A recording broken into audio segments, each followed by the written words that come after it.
Hello, my name is Lowell, pronouns he, him, and we are playing for Shared Hearth a game of Mythomorphosis. And this is a very cool myth building game.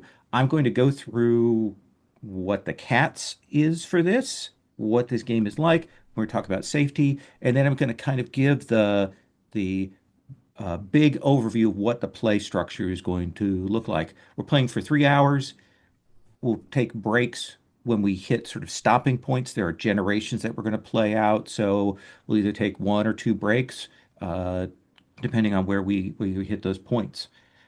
So this is a game, the concept of which is Mythomorphosis is a game about creating a myth, and we're going to do that from scratch before collaborating to discover how it changes over time. We're going to build that myth. It's going to be on one tab. And then as we go forward in time, we're going to kind of make another copy of that and make changes to it as events happen. So we see how the history changes that myth and then how that also changes society's values and what's going on in that society. The game itself aims to foster an appreciation of how our myths have changed and how those stories are shaped. Uh, the tone of the game is that while the game is always about culturally important story, each sentence's tone is largely up to you. Many important folk tales and myths are not particularly serious, but we're going to talk about tone and what we want in this before we get started. We're going to kind of borrow the palette a little bit from Microscope to do that. On a related note with tone, one of the things they mentioned is that uh, this game involves creating and changing societies and myths. And while it's good to be inspired by stories around the world, we want to make sure that we're treating anything that we draw from those cultures, that anything that's from beyond our own, with respect and be serious in the portrayals of those. The subject matter of the game, we're going to be telling a cornerstone myth of a civilization, a really important one, something that's going to define them over generations. And when we kind of set up the world and define them, we'll talk about what a generation is. Is it 30 years? Is it 100 years? We're going to kind of get that timeline there. It's definitely possible to tell a story based on trivial matters, but we want some weight behind the story as we go through. Now, in order to play this out, I know you are all familiar with this, but I'll quickly go through our safety tools that we are using. We are using lines and veils, a hard line being anything that we don't want to have as a topic or a theme or an idea that we're going to play out in the stories that we're presenting, that we're talking about. A veil being anything that, should we present it, we're talking about it at a distance, we're fading to black, we're eliding our mention of it. And then an ask first if there's something that would be okay with having at the table, but you want definitely a table check-in for that. And I know that other people have made marks on there, and I'll come back to that on that. This is a living document. If we need to add things to it, we can do that. If there's something that's not on the list that you need to add, please feel free to do that. The next tool that we are using as a React tool, we're using the X card. And I recommend that if you want to X card something, you say X card, raise your hand, uh, do that call out. We use the X card for anything that we find problematic, that we find objectionable, that we find wildly off tone. Any of those things are a good time for us to X card. It's also a good thing. Maybe we started to head towards something that we've got marked as a line or a veil, and maybe we haven't noticed it. The X card is a good time to stop us and have us recalibrate. Uh, that's all really important on that. Other thing with those safety tools, the X card in particular, is if you invoke a safety tool, you're welcome to explain why you've done that, why you've made that choice to invoke that tool, but you are not required to. You're never required to defend your decisions about safety or the choices that you've made in that regard. So just recognize that that's out there. And then the last thing that we have is this is an open door policy, meaning that should you need to step away for whatever reason, emotional, biological, Amazonial, any of those reasons that you need to go away, feel free to do that. It'd be great if you could tell us that you're going to be back at a particular time, but you're not required to. It's also reasonable if especially if we hit a break and you're like, oh, this is not the game I wanted to play. It's also reasonable for you to just message me and say, I'm not coming back. And no harm, no foul on that. I do not hold grudges against people for that. I've played in too many games that I've been like, please let me be out of here now. I wish I hadn't made this choice. But I'm hoping that won't be that for you today. So that is the basics, the safety, all those things. I can see right now we've got some things marked as lines. And I'll check back again to see if anything else has been added in. But right now, lines as they stand, we have fat phobia, harm to children, meaning, which I've seen a note here that applies to 16 years or younger, essentially young children. Homophobia, racism, sexual assault, and transphobia. So those are not topics we're going to be dealing with, aiming for in our particular myth. So let me first talk about like the play structure, and then we're going to come back to kind of doing the setup and building our myth here. We're going to be coming up with a concept for our society, kind of setting, do we want this as a fairy tale? Do we want this as a space opera? Do we want this as a modern folk tale? All of those things. We're going to set some things about that. And then we're going to build a myth that has 5 story beats.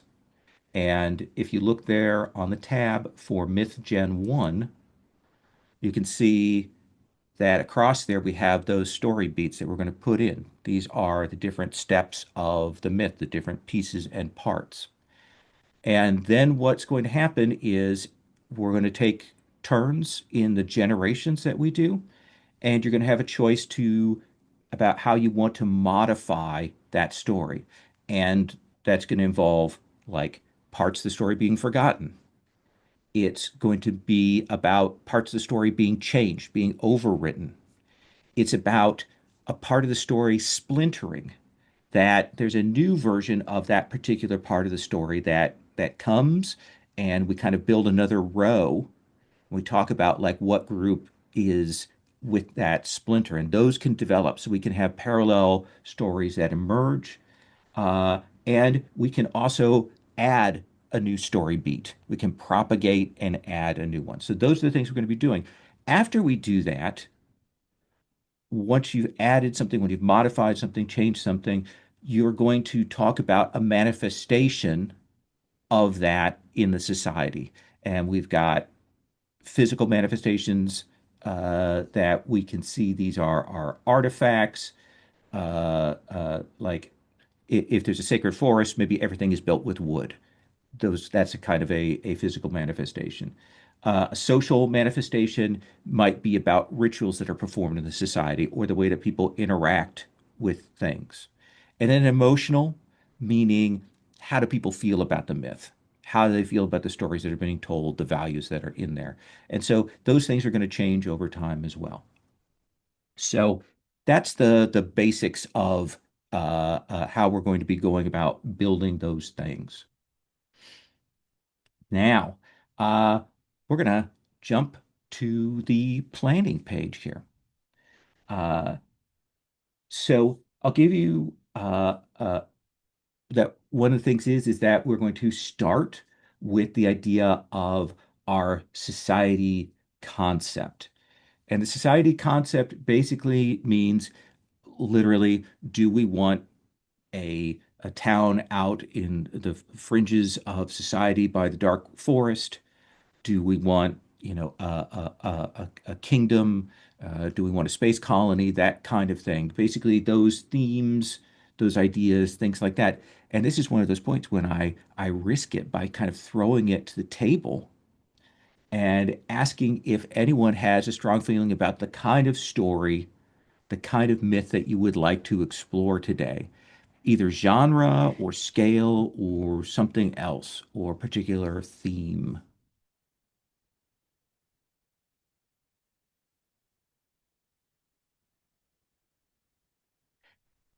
Would people be good if we started with fantasy as the genre? Would that be good or would okay? Dom? Or would you have okay. So let's say fantasy. So we've got a fantasy kind of setting. Matt, I'm going to come around now and ask you, what kind of scale? Do we want the sort of the classic, you know, uh, small village? Do we want a large, maybe a larger society, or do we want something that affects the kingdom, the story of its relation to other kingdoms or other powers, things like that? What would you like for scale? Um, I'm currently in an inevitable game, and the scale is humongous. Okay. So I'd prefer like a small village, to be honest. Okay. To I like the idea of the village is kind of like isolated, but I mean, like, how they interpret the world is interesting from their, like, like smaller perspective. Okay. I like that. Are folks good with that, Gabe, Dominic? Okay. Dominic, what do you think should we establish uh, is the isolation of this village?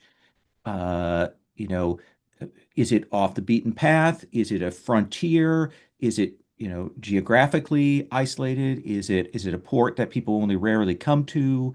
What do you think? I think they are isolated to one side by a deep dark wood and the other side by an ocean. So they have everything they need for subsistence. Um, yeah. Okay. So deep dark wood and the ocean and Gabe, uh, how like like uh, is this a village that has been the same people for generations, or is it do people come and go? Is there trade? Like, what's the sort of the imagination, the makeup of this place? Yeah, I think I like the idea that it's mostly the same people. It was mostly the same people for a long time, but recently there is like a new group of people that came maybe through the ocean, kind of migrating from somewhere else. Okay.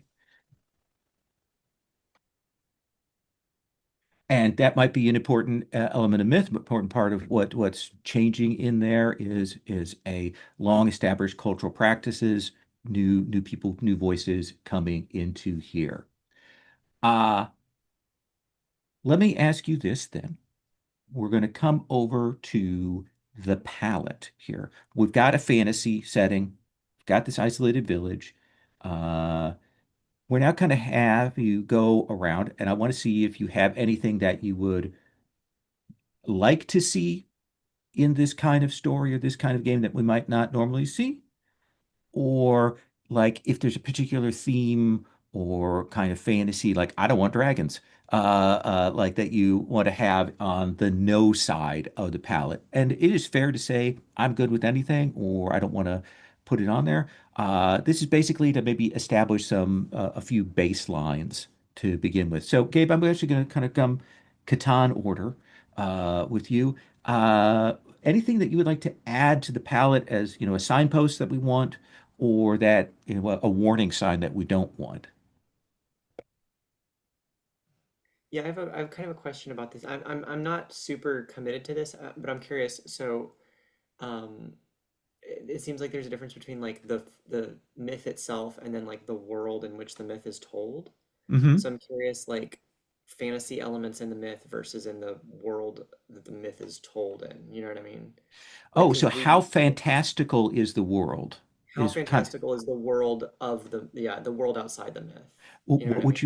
you like? Would you like I'm it to kind be of more or less fantastical? Yeah, I guess I'd kind of I'm leaning towards more realistic the world outside, but I don't care what Okay. the fantasy itself, what the myth itself contains. Okay. Madge, are you good with that? When you say more realistic, I mean, like, does that it just you know, um, like we're talking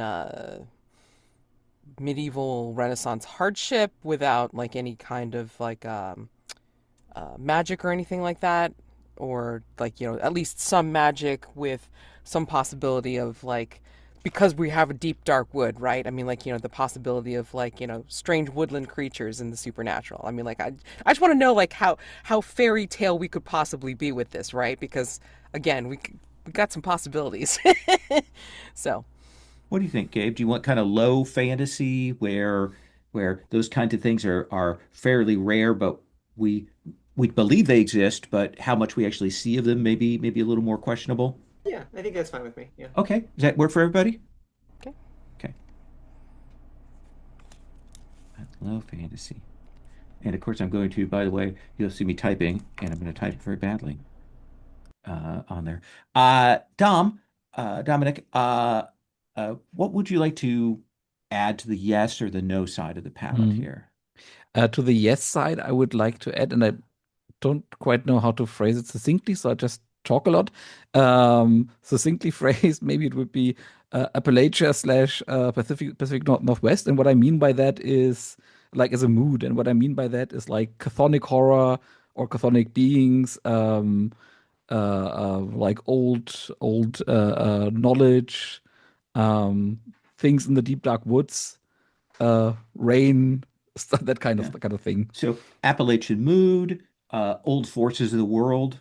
There Hmm. are deep dark things that we know Yeah. about. Okay, yeah, I think Hmm. like having that as a shadow that lies over us might bring some of those elements into the myth itself, Hmm. or as things change. Mads, I come to you now. Add or yes or no on the thing. I'm sorry. It's like I had to answer a car text. Um, Absolutely. Sorry. Can you just review like what I'm saying yes or no to? Oh, so is there anything that for this you would like to say, I definitely want to see this in the story, Ah, gotcha. or I don't want to see this in the story? I would not want to see utterly grim dark stuff. I'm trying to get a vibe on like what I mean by that. So we're not playing Warhammer Fantasy. No Warhammer fantasy, please. Like Dark, but not potentially it can be shadowed and shaded, but not yeah. bleak or Yeah, not hopeless. not yeah, exactly. No bleak and hopeless. I play enough trophy dark for Hmm. that and All right. that Oh, actually, belongs I was going there. to say that is definitely That's my brand, but I mean like I'd rather play in something a little bit lighter. okay. Okay, I think that's Yeah. fair. Thank you. Gabe, Oh, sorry. I was uh, just going to ask a clarifying question. sure. How would you rate like Grimm's fairy tales on the grimdark scale? Hmm.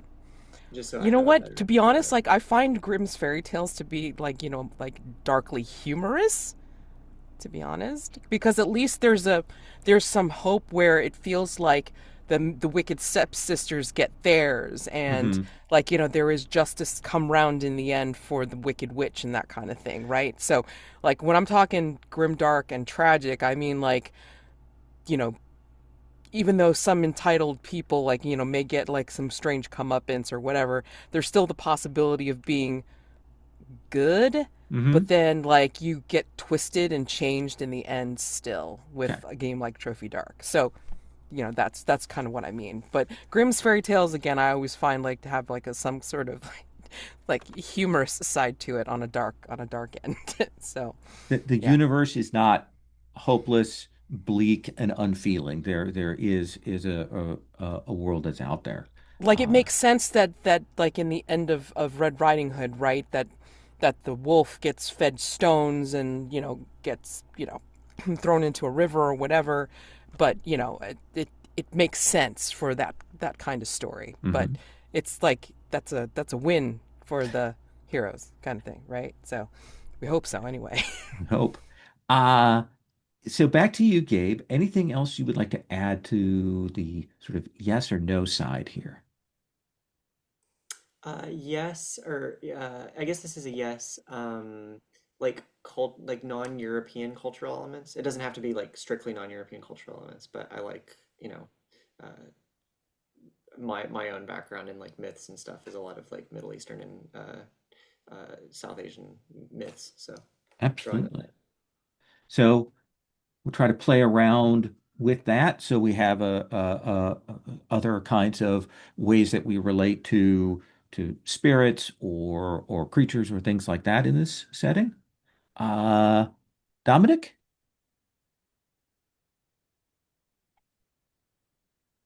Um,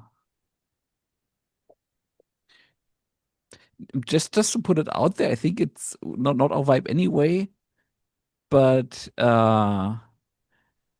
I don't particularly fancy like epic battles, Okay. like not these kinds of myths. But I don't think we would have gone there anyway. But just Right. to put No, it but out. it's fair to say that. Uh, Hmm. Mads, anything else? Yeah, you know what? Like, now that I think about it, because I have run some low fantasy stuff like Raging Grannies and stuff like that, I wouldn't mind a little bit of humor, even if Okay. it's dark humor in it, you know? So Humor. maybe not Okay. as ridiculous as Robin Hood Men in Tights, but I mean, Yeah. just. Okay. I think that's fair. And I'm going to go one more time around just to kind of check if there's anything else we want to add to this. Gabe, anything else? I think I'm good. Okay. Dominic? Um, in conjunction with our line on racism, and also just to put it out there, since we did the new migration bit, we don't need to go into like huge conflicts between the old people and the new people. Okay.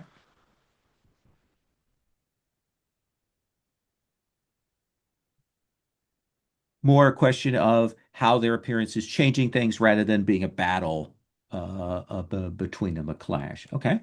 Yeah, Uh, yeah. It's not that's not necessarily a bad thing that there are new people, right? Eh, and Mads? yeah, I was going to say, like, an extension on that could be because we are, near the city and then could have pathways through the forest, even. It's like, we could be like that trading village kind of thing where we have traders that come in on a regular pass. Maybe not often, but I mean like often enough to get news and stuff from the outside, and we can get stories. So we get informed but can also like add to our cultural palette, I Yeah, guess and is I the think that's best way great. to say. So we're off the beaten path, Right. but not completely isolated. We've had Right. these new people come in, and we do have tradesmen, travelers, Hmm. bards, whatever, come through, and so those stories do come in, Sure. and we hear about things. Yeah, Uh, we're not a newly discovered people. yes. Yeah. Excellent. We're going to set that as the palette. The next thing, and this is more of a kind of a color thing that just to kind of get us in mind. Uh, these aren't necessarily figures that are going to be in the story, but when we're thinking about when you're imagining this place, uh, what kinds of characters would you imagine if we were telling a story about them? And these are mostly to kind of give us some guideposts for the kinds of things. So, Mads, who would be in this town, in this settlement? What would be a character archetype that we would see? Unfortunately, it's like I saw Legendary Thief and immediately thought of like Bruce Campbell's Autoculus or whatever Yeah. his name was. So, yeah, Okay. Legendary Thief for sure. Because, I mean, if you've got like all sorts of peoples coming in and out, then of course there's got to be somebody like that, talks a good game every once in a while. But maybe he's not quite the not quite So-called a legendary bad guy. thief? Yeah, like maybe he's not quite the bad guy kind of thing. Like, he can if he wants to, but he's not going to steal from everybody. Okay. Maybe he Dominic, does it on a dare. what's another character archetype that we might see here? Mm, we haven't established that there's swamps yet, but I'm just thinking like a crafty swamp dwellers, like somebody who lives out in the woods maybe, and is just very crafty. Crafty wilds person? What person? Wilds person, essentially a person Wild who lives person? in the Yeah, wilds. yeah, sure. Okay. Knows the lore of the land, is out there a little bit isolated Hmm. from the town, like that. Yeah, comes by every few years. Gets their food. Mm. Gabe, what's another archetype that we might see here? I'm imagining like a doctor from the big city or something like that. Like Okay. someone who studied at, one of the like the one university in the continent or whatever, and is, providing some kind of valuable service to the townspeople. And again, these are kind of starting point for us to think about the kinds of characters that might be here, might change over time. Mads, I'm gonna have you give me one more archetype. Might be if we're imagining this town.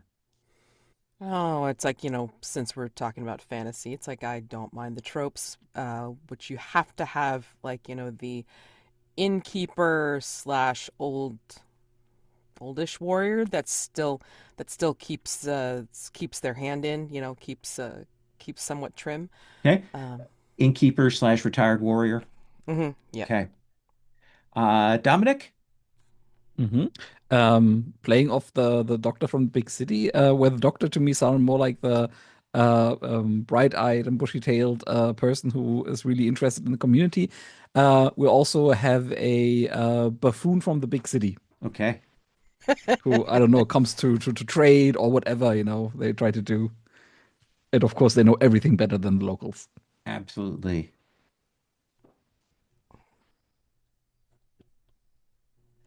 And Gabe, one more. Imagining some kind of this is like low fantasy is some kind of like um seer-esque archetype. So some like some kind of wise old person who has prophetic dreams or something. Whether those are actually prophetic or not is, up for debate. Okay. Local seer and wise person. And then if we're going around the town, if the camera is panning in and we come in from the ocean or go around to the woods and go through, uh, what are locations that we might see on screen? Mads, what's a place we might see? A ruins, a church, a big old tree, a retaining pond. So What do not we see? not in town, but around the town. No, in town or out. Yeah, Okay, gotcha, basically, gotcha, kind gotcha. of giving us some locations that we might work significantly into things later. Oh boy, that's just too much fun, God dog. Well, one of the things that I always, always, always love, especially if like you include magic in the mix, is like that sacred mystical grove. Okay, Sacred Grove. Dominic, what's another classic location we might have in this town? The main source of trade, it's the salt fields Ooh, by the beach. excellent. Gabe?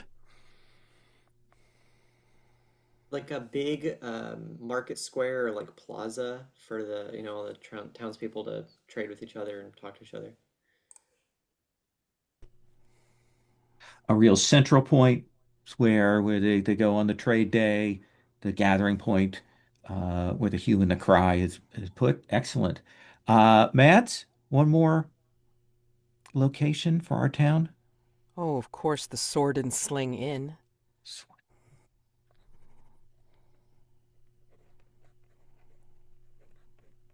Misspell sling. Sword and Sling Inn to the classic town inn that we've got there. Dominic? The Warren. The Warren is a connection of tunnels in the woods, like a network of tunnels. That's the word. Who knows what lives there? I like it. And one more. Gabe? Like a temple, like a kind of religious area. Town's big enough to have a temple that is significant. I like it. All right. So we've got a little bit of a picture here. Now comes what is honestly the tricky part of the game. And that is kind of coming up with the myth. Uh, now, the examples that they give is the Arthurian one they give is the story of Arthur, and it's broken down by Arthur's adopted by an English lord as a boy. Arthur meets Merlin the wizard. Arthur gets his education from Merlin by being turned into various animals. Arthur pulls the sword out of the stone. Arthur becomes the King of England. So the myth as told by T.H. White or by the Disney film there that kind of breaks that down in that way. Um, so Dominic, I'm going to start with you because I haven't started with you on each of them. I've gone back and forth. I put you at the middle of the pendulum. Uh, like, what do you think the myth ought to focus around? And we'll workshop this here. Hmm. What is it like? What kind of myth is it? Like the central myth of the people, or just any myth? Yeah, you tell me. Do you want to, is it a foundational myth? Do you want a Hmm. myth about the woods, Hmm. or about spirits, or something else? You know, we don't go into the woods because of that kind of Yeah, thing, or what would you like? got it. I think the first myth that every community needs to have is their foundational myth, Okay, and it um, the question it revolves around is why here? Why at this particular part where the ocean meets the woods? here. Why not 500 meters down the down the coastline? So our Um, myth is going to tell why this particular place was settled. yes. Okay. Mhm. Uh, Do Gabe, you already need a beat from me, or is it just setting the well, we're going to kind of set up. I think frame? we're going to look and maybe get some Hmm. other elements, and then we'll kind of try and break down the Sure. beats. Um, Gabe, we've got this idea of foundational myth. This is where we come from. This is why we're here. Um, what kind of things do we want in this? What kind of entities or peoples? Uh, is it a hero? Is it a dark figure? Is it a weird bargain? Is it something else? What kind of thing do we want in this myth? Yeah, I think. Yeah, I like the idea bouncing off of Dominic's chthonic gods suggestion. I like the idea of some kind of um, vaguely malevolent woodland figure. So like a master of the woods or Lord of the Forest or something. Okay, so a vaguely malevolent figure. Um, Uh, Mads, like, what's the relationship between that malevolent figure and the founding? Did they have to trick them? Did they have to, make a bargain with them? Something else? What do you think? Um,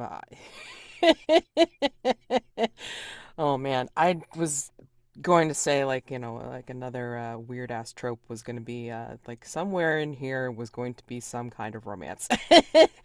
So, I'm not saying like, like anything with the Lord of the Forest necessarily, like maybe it's having to do with like a romance that started either because or in spite of said Lord of the Forest, and that's why they settled here. Maybe Hmm. to either guard or to prevent something from happening way back when. Okay, And that's why it had to be settled. so some figure or figures arrived. We've got a malevolent Lord of the Forest. There is a romance of some kind, a meet cute, a meet dark, and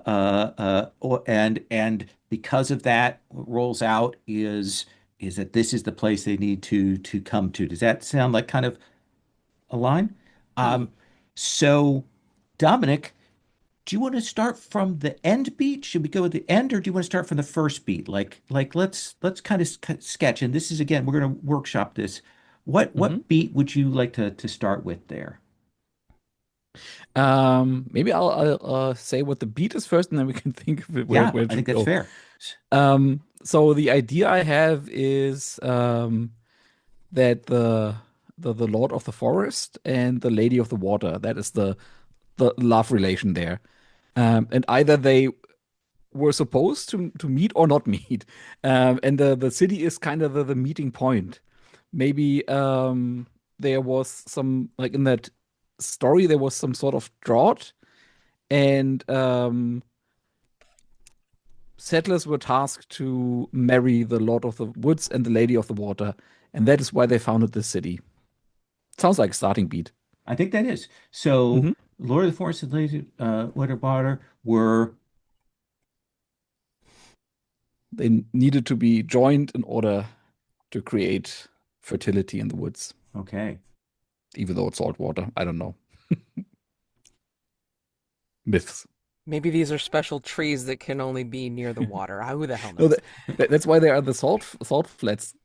They need to take the salt out. Sure. Yeah. Why not?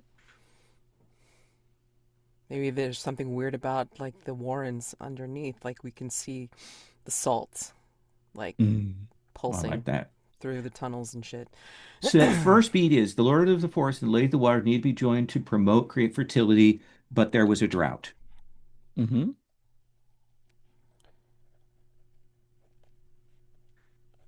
Gabe, do you want to start with the next step, or do you want to skip down a beat? What do you want to what do you think here?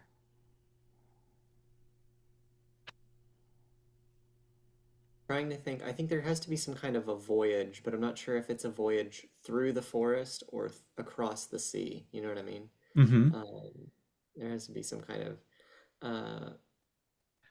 Is this so the arrival of the first settlers, or a journey that was made by a hero, or what are you imagining for that? yeah, I'm imagining yeah, some kind of heroic journey.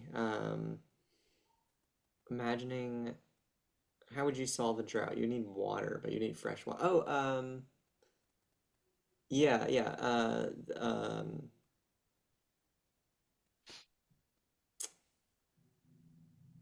Yeah, I think I think someone journeyed across the sea to arrive at like the sky realm so that they could beg for rain.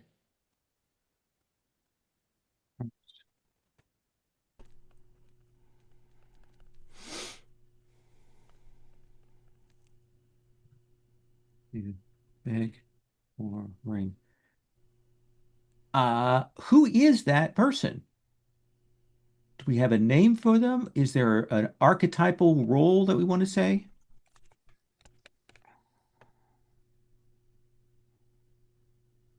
What do you think, Gabe? So we have a figure that we can identify, like I think the yeah. cloak man or the first traveler or, Mhm. Bob, the Yeah, hero I think it's dude. the I'm not gonna try to name. I think it's the daughter of the like chief of the village at that time or whoever the village leader at that time was. Daughter of like the is it the founder person? Like, is this a new village that's been set up, or was this is had they had to change kind of thing? Maybe the captain of the sailors, if the sailors are the ones that had to found. Okay. The daughter of the I remember Dominic saying something about sailors being the ones who had to. ship's captain. So the daughter of the ship's captain, we know they've arrived here. The daughter of the ship's captain journeyed across the sea to the sky realm to beg for rain. So that gives us our second beat. What's the middle beat here, Matt? I give you the dark tea time of the soul moment in the show. I'm trying to think of like, to connect the whole like they came here to So the suggestion is that we kind of even before the myth talk, before we take we assume that this ship has arrived, Mhm. or we could actually shift it down one. Oh, wait. Okay. Getting a little. Hold on. Okay, so because the sacred grove is in the forest, it's like to beg for rain. She was led here. Like she prophetic vision, what like, obviously myths change, so who the hell knows how she found out. Anyway, she managed to find said sacred grove, like magical site, whatever. And this is where maybe she met the Lord of the Forest for the Okay. first time. So Lord of the Forest and Lady of Water need to be joined to promote crave fertility, but there was a drought. Yep. Daughter of the ship's captain has to journey across the sea to the sky realm to beg for rain, and then they arrive at a sacred grove. Hmm.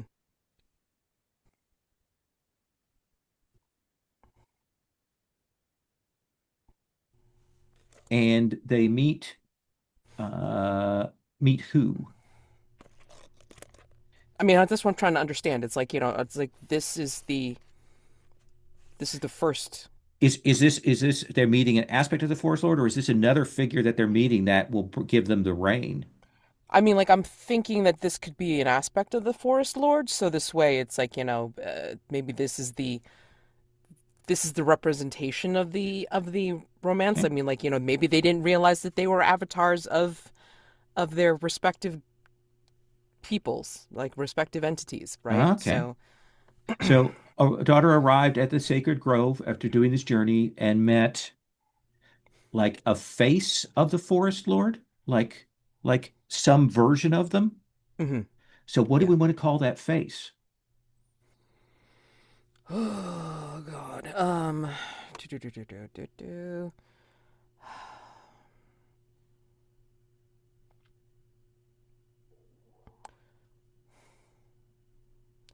I mean, in Latin, it's like Cladis is the Latin name for branch, Okay. or a Latin name for branch. So something like that, you know, kind of like a. So like the and we want to connect it up with rain or the sky. So what do we want to add to that Cladis?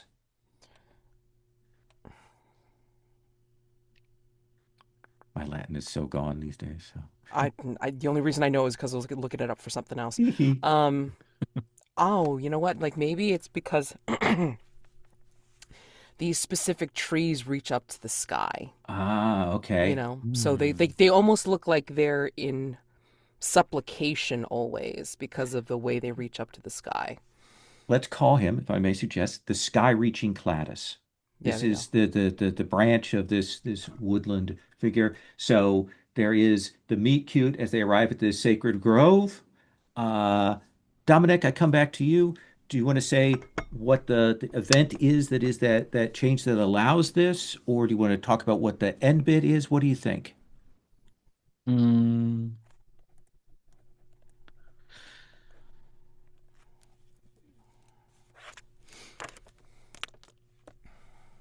I think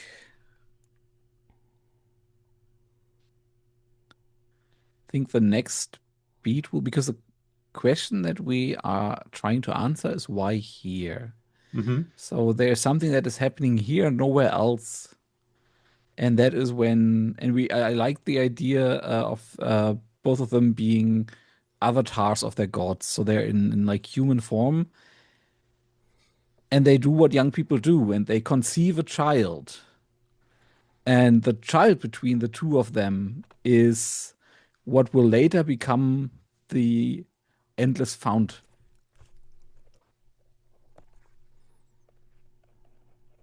So the next beat is these two avatars conceive a child. Hmm. And like, how do we want to describe that final beat? Does that child physically transmogrify? Is it when that child dies? Is it the line of that child? Like, what do we want to describe for that final beat? If Gabe, if I kind of throw what for you to build on what Dominic said. Yeah, I'm intrigued by this eternal fountain notion. Is this like a real thing, or is this like the origins of the like something in the town? Oh, that would be so cool to have like a perpetual fountain kind of thing, like the perpetual spring. Oh my gosh, amazing. So there's a spring in town.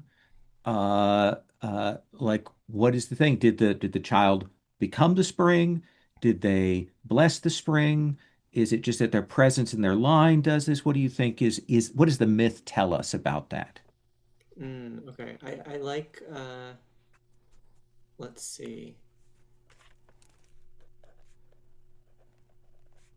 Mm, yeah, I think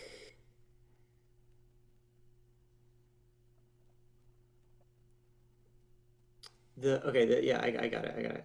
So there is a another I'm adding another malevolent entity. And so this is like the sea dragon, or maybe it's like it could, the relationship to the sea woman is unclear. Okay. But this is like yeah, there is a sea monster essentially, which tries to. Oh, I have a question. Sure. Harm to children, regarding our harm to children is, if it doesn't happen, you know what I mean? If it's like, I've got it now. I've got it. Okay. The sea monster wanted the child for its to have its own child. You know, that wanted Mhm. to steal the child, and so the the girl took, tried to flee to back to the town, um, and or back to her father. And when she got there, the sea monster took it, grabbed the child, but the like the magic of the Lord of the Forest turned, the sea monster and the child into the like tunnels and the springs beneath Okay. the town. Ooh, as punishment, like he turned that that monster into the. Ripped it apart and buried it. But Yeah. yeah, but the because the child had become the spring, the girl insisted that they stay there so she could be with her Yeah. baby. Mm. Yeah. Mhm. That's Yeah, good. I can accept that. Yeah. So is it the child and the monster were turned into the spring and tunnels, or is it the child became the spring and the monster became the tunnels? I like them. Yeah, I like the child became the spring and the monster became the tunnels. Okay. It also has repercussions on how the people see the tunnels. Yeah. Yeah. Okay. So we Salt going have, through like almost look like bones. yeah. Yeah. Uh, so Mads, what is a physical manifestation of this myth? When we go to the town, what is something we see that, is it the way they treat water? Is it something that's built up around the spring? What is a thing? Is it an art kind of style? What? I mean, I think that there is this stone slash marble. Um, it's not ornate, right? It's like very simple. It is a bowl like a shallow bowl type of structure, carved in stone that has like a spout of sorts, and Okay. maybe it's like a little bit of a stylized one, whether it like be a little child or something like that, or something that looks like it's kind of like pouring water or Okay. something, and then like that's where the perpetual fountain comes out of. Okay. Stone marble bowl carved with the spring, stylized image of the child. So we see that as a thing we're to see. Dominic, what is a social thing we're going to see? How do people represent these events to other people, either a ritual or a behavior, avoiding the tunnels or, blessing themselves when they do something or something they do with salt? What do you think that would be? I mean, you just said it all. The first thing I had in my mind is um, that they, um, yeah, to to turn it up a bit. Um, they don't just shun the tunnels. They put things that they don't want in their midst into the tunnels. Seems Everything that is monstrous to them goes to into the tunnels, okay. They put starting unwanted by things. household waste, ending by whatever. Okay.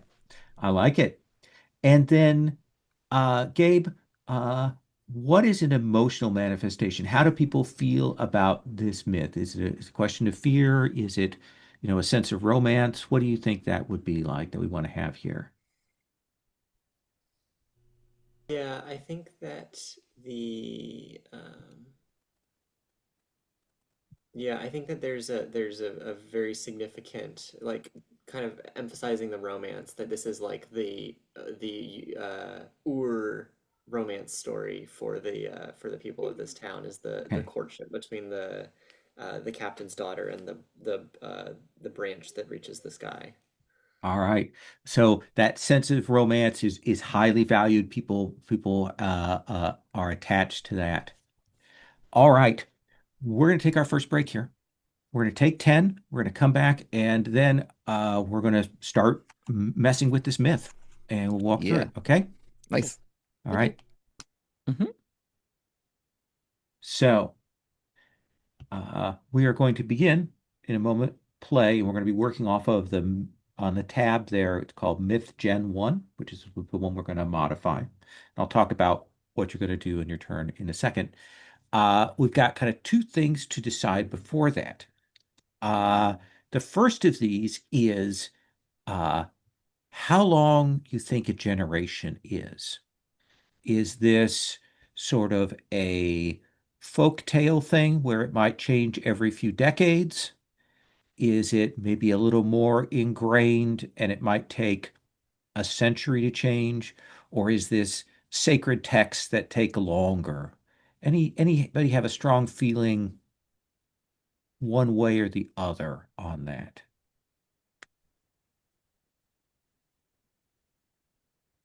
My preference would be towards longer time scales. Okay. Like a century or longer. Yeah, or even like mythic time, that it's this like it's stories told within 2 generations, but it really stands for much longer times. Okay. So at least a couple of generations, we know that significant things happen, significant changes of the world happen in between these generations. Okay. Hmm. So, Dominic, I'm going to throw this question then to you. When we start, a significant event has occurred. Some of what Hmm. we're going to do and talk about is going to revolve, and maybe our choices is going to revolve around that. Is it, an invasion? Is it a drought? Is it something else? What do you think we're going to have as sort of the key event that is happening right now to our civilization, our town, our place here? Uh, when is right now after this initial story, or? Yeah, we're down the road a little ways from that. Hmm. Uh, Again, mythic time. We can determine how far that is, whether it's soon or Hmm. later, but something has is happening right now. Hmm. Um,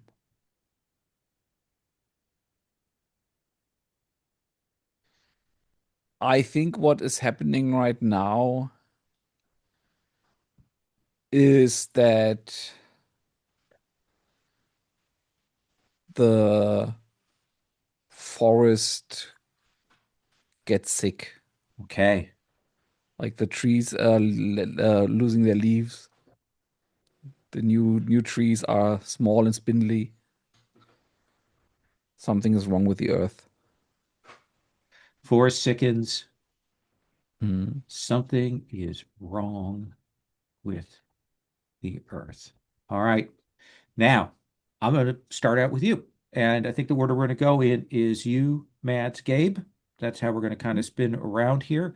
And I'm going to have each of you start one of these generations as we go through. So you're going to take a turn now, Dominic, and you're going to Hmm. do two things. The first thing is you're going to choose one of those actions, erasing a part of the myth, rewriting a part of the myth, or if you think that a subgroup has started to make, like, say that, like, give a different take on it on one part of the myth, we'll write that in that kind of above that beat, and we'll talk a little bit about who might be thinking that. Or if you want, we can propagate, meaning that we can add another beat in there. Mm. And then we'll walk to the manifestation. So what do you want to do in terms of that change to the story? Can I change any beat, or You do I can have to change start at the beginning? any of those five beats. You can make whatever change you want. And I'm going to let you type in on that. I'm going to let you all do your own typing on that. By the way, I do Okay. recommend having like a notepad program or something like that up, just to kind of doodle in. Mm, so then, when the trees and the earth grow thick, the first thing the people wonder about, of course, is why? What changed? What broke? And I think the easy explanation or the ready explanation they reach to is that the child that they thought would have eternal life in form of that found that is not as eternal as they thought, that Okay. the child has grown old. Do I write that above the story beat? Well, so Or where here's do the I write thing. that? They've got a couple of ways you can do this. Hmm. If you're saying that everybody kind of now is believing that the two avatars conceived a child that was supposed to be eternal, but in fact is Hmm. aging, then you could put that on that main line. But if you're saying that there's a certain group of people that are believing that, then you would write that in the beat above it. And then we kind of got two parallel stories going on. Ah. And we can have more parallel. We can Oh, have I more stories going on that then got that story can it. get built on or another one. Oh, got it.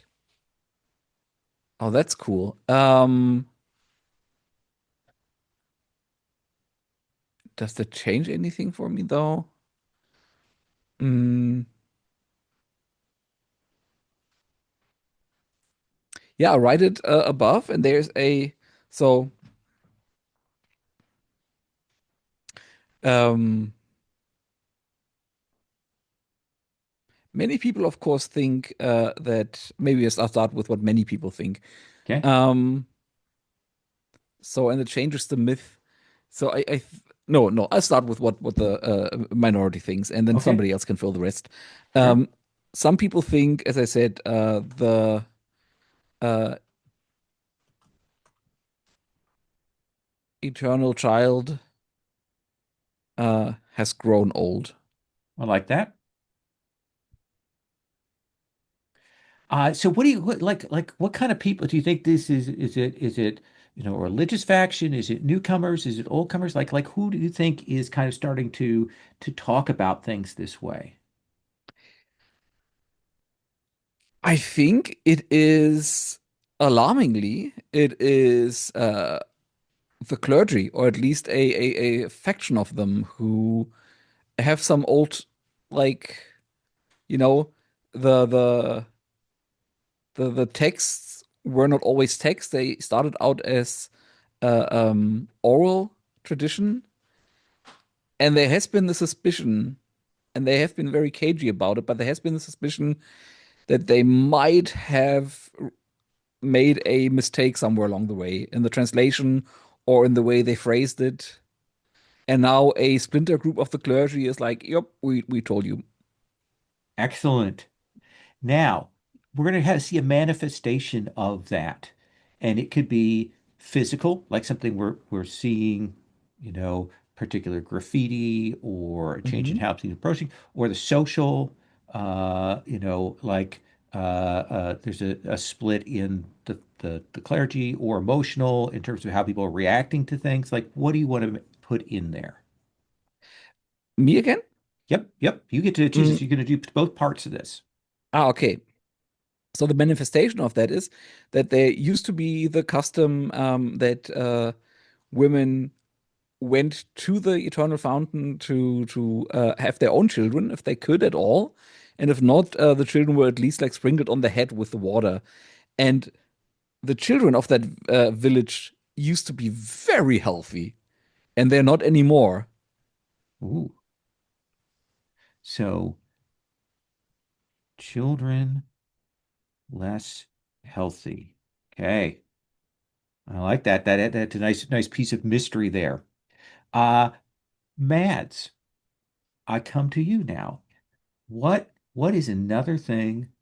that we're going to do here. You take your action. You can erase, change, splinter, or propagate. Ooh, let's see. Oh boy. J God. j sorry, just a second. I Yeah. just remembered that we had, I think, a line on children, harm to children. Harm Is to. that okay? What I just Oh, said with that line, or do I need to change that? are folks No, I okay? mean that's like harm to children. I think of like as in somebody is slaying a child like right there. You know Okay. what I'm saying? Like that. That's what Hmm. I mean. Like if a child gets sick, it or is less healthy, it's kind of more natural. You know, Okay. I'm Okay. okay with that. Thank you for asking that. That's great. Yeah. Sorry. No. Sorry. No, it's fine. Ooh. Race.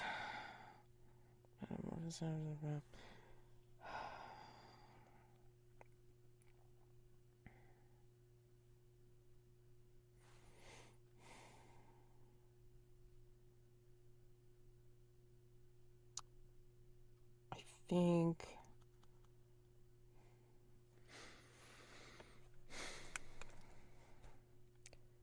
I wanted to have it to do something with the sea monster, but I'm not sure how I want to change it. Okay. Um,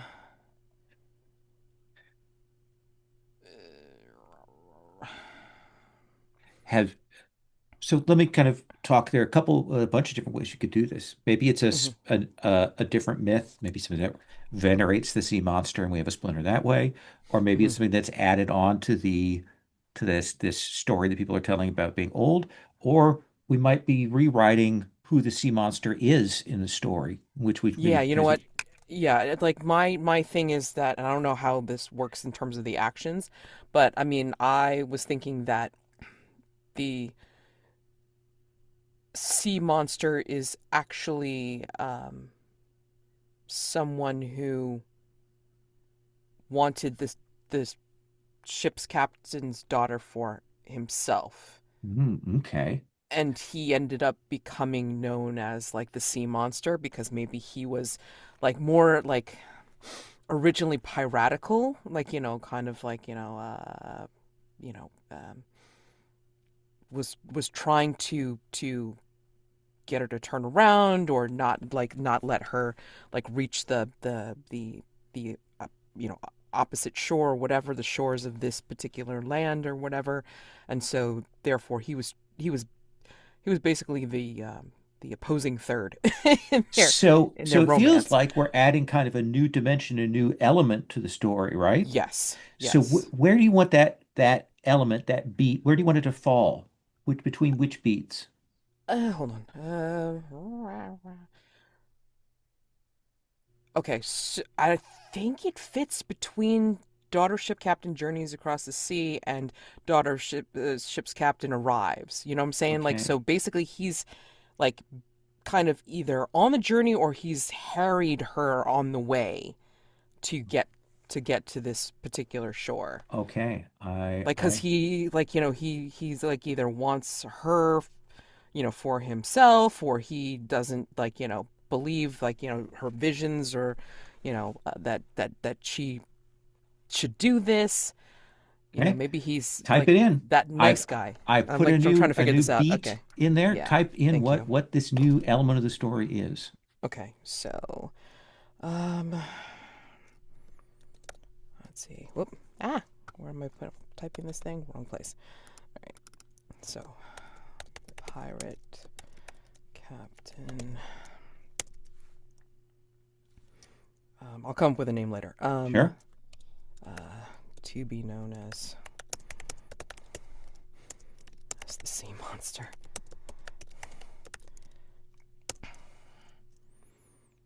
Harry's ship captain's daughter on this foolhardy mission for water. I mean, for rain. Because he desires her or himself. Yeah, that's basically it. I mean, Okay. plugs himself as a nice guy, but no. Okay. So we've got this new element that has been added to the myth in this last time that is playing into this. Okay. Gabe. Oh, sorry. I should let me do the manifestation first. Okay. Mads. Now, because Dominic did a physical manifestation, you can't do Hmm. the same one in a row. Oh, okay. So you could do a social or emotional manifestation, and this can be a new thing, or you can rewrite one that's already existing. What do you want to say there? Okay, so let's see. Social. Oh, wow. Oh, social or emotional?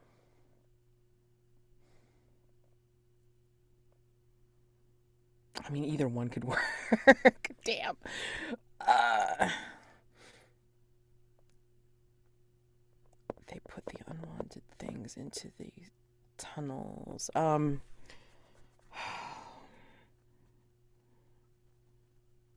Like when do I change the manifestation or like You can change it, you okay, can modify it, or you okay, can got it, add a new thing.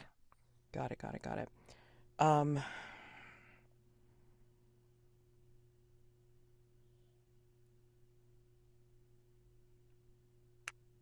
I think in knowing that part of the story, I think not only will certain people put in like unwanted things, but they'll maybe even put in, let's see, hmm,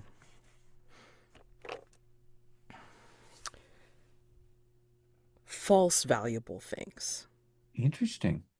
Okay. Like things that look valuable but they're not.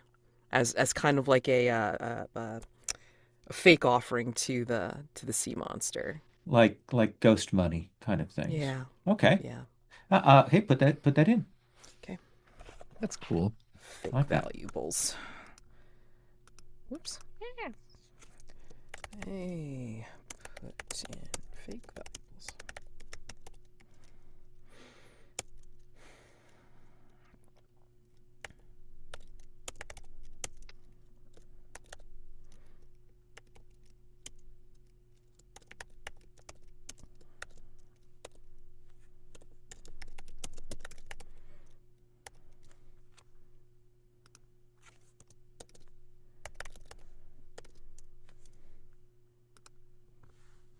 Okay. I love it.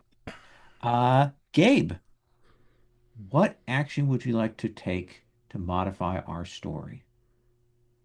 I'm also going to create a splinter group. Okay.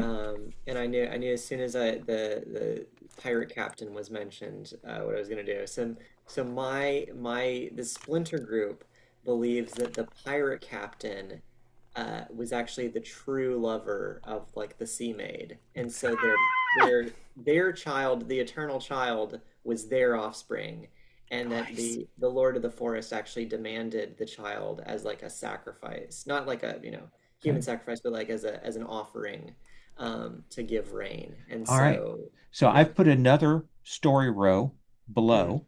So what beat is the beat that's getting changed there? I'm gonna say pirate captain. Let's see.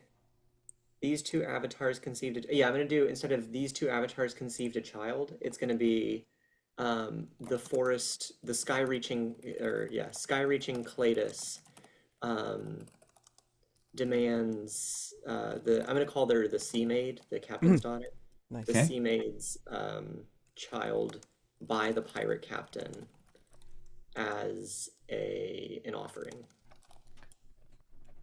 I like it. I will do some wrap on that. Nice, nice, nice. So we've got a couple of different competing stories here, particularly on that beat. And what is the manifestation that you want to have? And this for you, it could be physical or emotional. Okay. Let's see. Physical or emotional?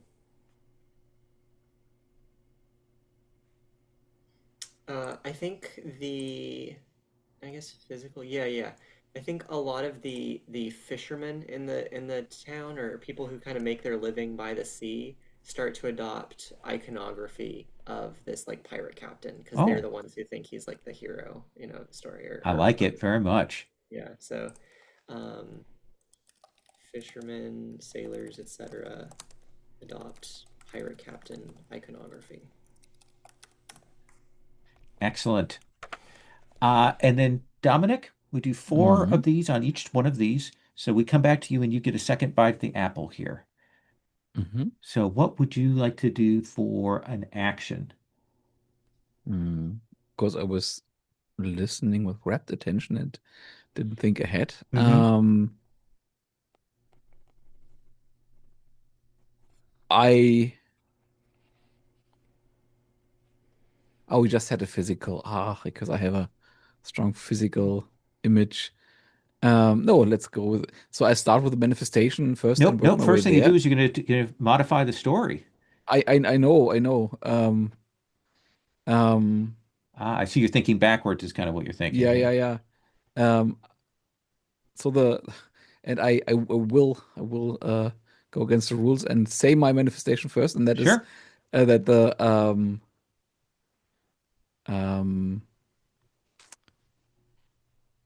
no, that would be a physical. No, that doesn't work. Okay, I have to think of something else. Um, sorry. That's okay. Um,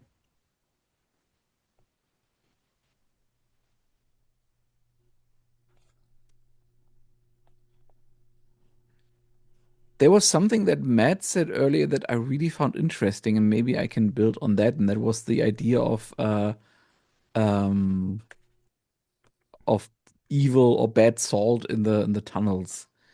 Um, and that works well with the um story beat of the pirate captain and the ship captain's daughter. Um,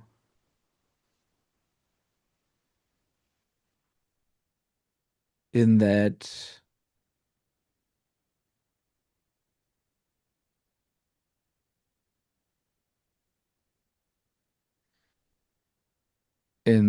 there is another competing story, but it starts in story beat 4, where the daughter of ship's captain arrived at the sacred grove and met a face of the forest lord called the sky-reaching Gladys. Um, no, no, it starts the one before that. The pirate's captain harries the ship's captain's daughter on this foolhardy mission for rain because he dies at first, blah. And the competing story that is created there is, and that's quite the far out story. Um, so it's probably propagated by a set of people who are kind of orthogonal or like the other way around to the rest of society. So like by thieves and all kinds of marginalized people. And the story they tell is that the pirate captain and the ship's captain's daughter, that they were basically maybe in a mythical, maybe in a real way, kind of gender swapped. What I'm getting at is that not the daughter of the ship's captain or conceived the child, but the pirate captain, the monster. Interesting. Interesting. Um, because the pirate captain was a woman in reality, and since then the pirate captain became the sea monster and then became the tunnels. There is this, let's say, it's called a social manifestation. Um, is that there is an iconoclastic cult popping up um, that basically says the majority of society has it all backwards. No wonder children are getting sick because we've been fed like the totally wrong story. Um, so Okay. I'm gonna say the story beat is it was the pirate captain who became um, Who gave birth? pregnant Okay. and birthed the eternal child. And then, of course, the clergy will say, "Yeah, if that was true, the fountain would not be eternal." Oh, wait.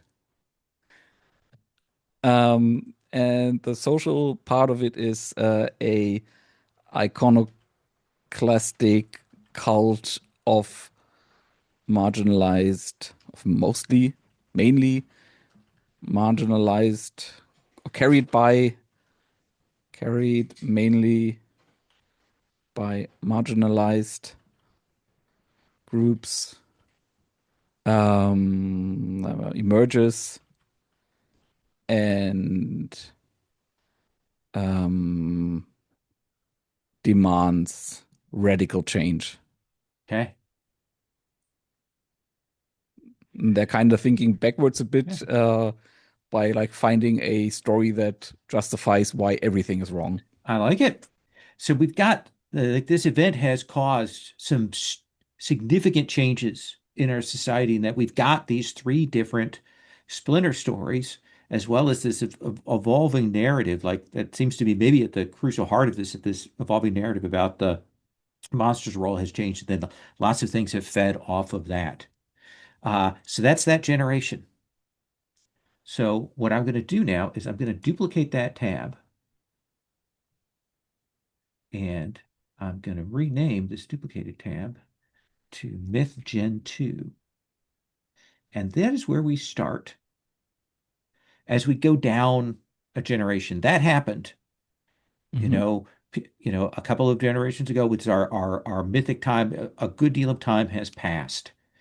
Uh, Mads, when we come back into this story, what is the event that has happened here?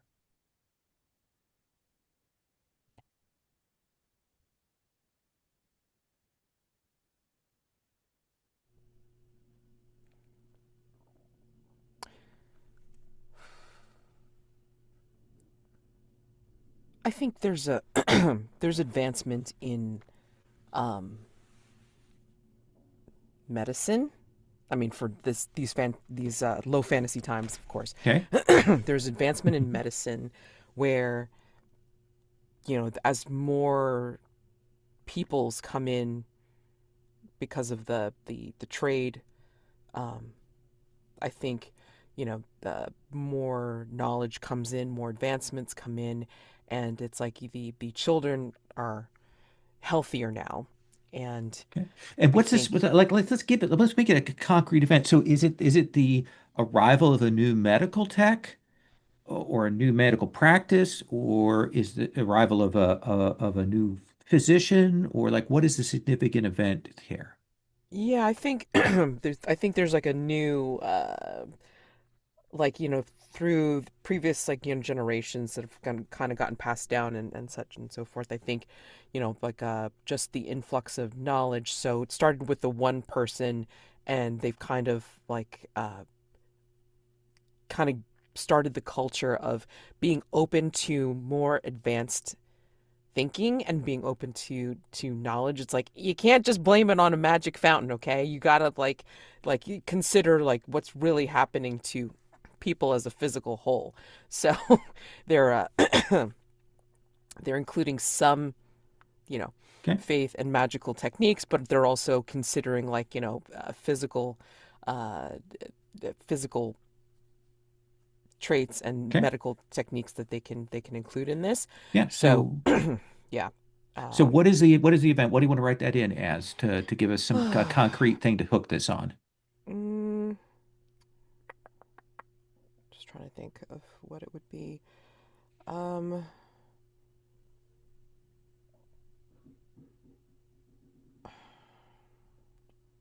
just trying to think of like what would be like some practice.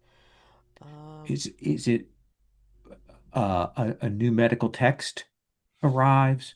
Is it them formalizing obstetrics? Is it a change in who is the doctor? Yeah, I think they've formalized they've formalized like care, medical care, Okay.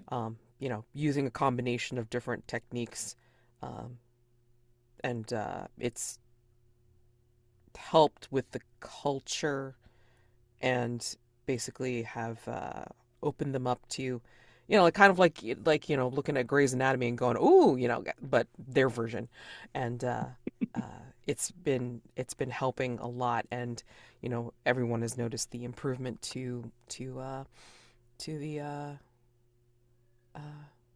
yeah So if I say to the the growing town generations. formalizes a new approach to medical care, does that feel Yes, okay to that you? yeah Okay. that feels good. All right. Then what do you want to do to the story? You can erase, you can change something, you can create another splinter, you can build onto a splinter, you can propagate.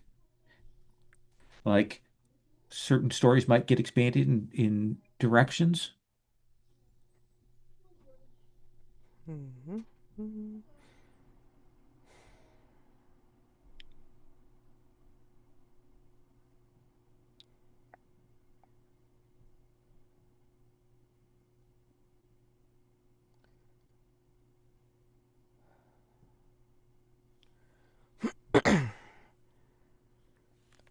Oh boy.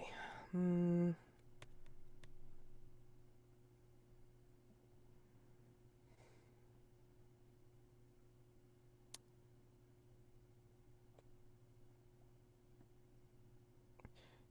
And does it have to be a direct um uh consequence of the change It doesn't of have the to be a direct significant event? consequence. It can be speaking to it. Okay. It can be showing us what has changed over the last time in how people view the main story or a fragment of the story. Right. Let's see. Um,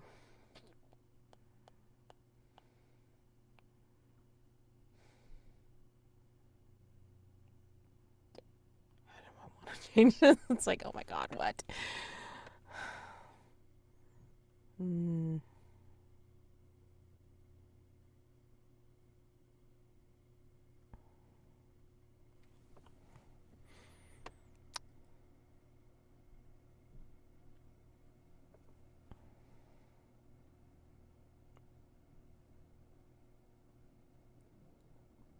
I want to include something to. What's the word? Let's see. Propagate the romance part of it to show that to go back to the idea that the pirate captain was the one who had like tried to thwart the efforts to get So, do you want rain. to add something onto that row below the main story when we've kind of got that implication of the switch? Mm-hmm. Because it's still continuing on with the main story of like the pirate captain was harrying the ship captain's daughter, so he's still trying to do the same thing. So he's trying to prevent her from doing the thing and meeting the forest lord. Um, so it fits in there somehow, but I'm just trying to figure out how to Sure. explain that part. Um, doop doop doop doop. All right, I'm just gonna add a column. Add column. Insert column left. All right, so let's see. What is this? And make sure you're adding it on Myth Gen 2. Myth gen. Yep. Sorry. Yeah. Of course. And I'll go ahead and hide the old tab Thank you. otherwise. Okay. Gen two. Insert. Okay. Story beat. So, hmm. Actually, you know what? Let me change that, and I'm actually going to make it after she meets the Gladys. Um, Calm right. Okay, Okay. great. Yeah.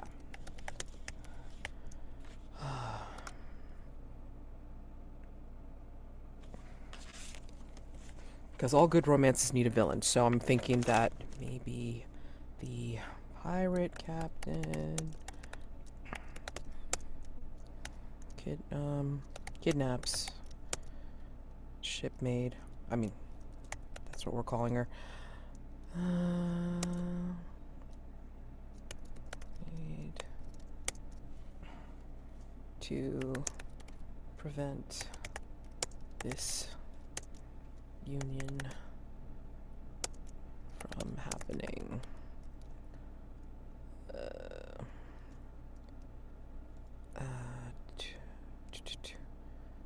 Further.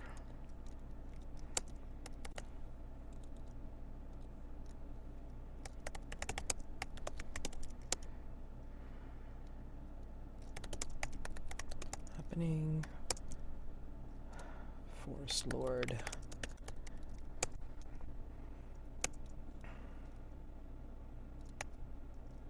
Helps to rescue her.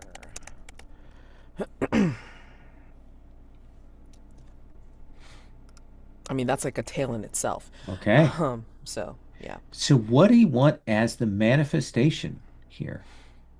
Um, And again, can add a new thing in, or you can modify something that we've got established as a manifestation.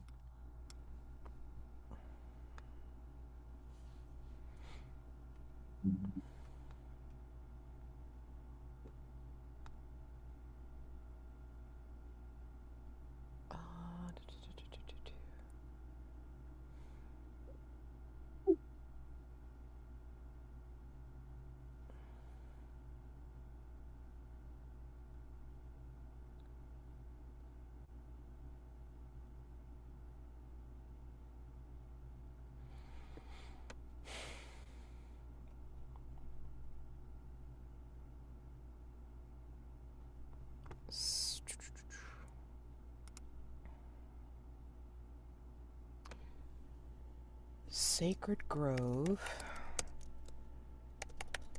has one area known as the Blasted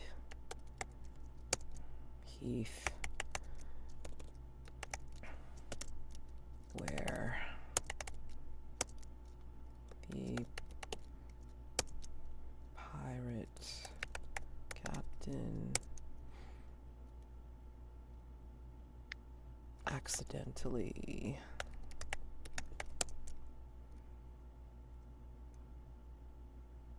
cut the shipmaid when he not held her for ransom. What I'm trying to say,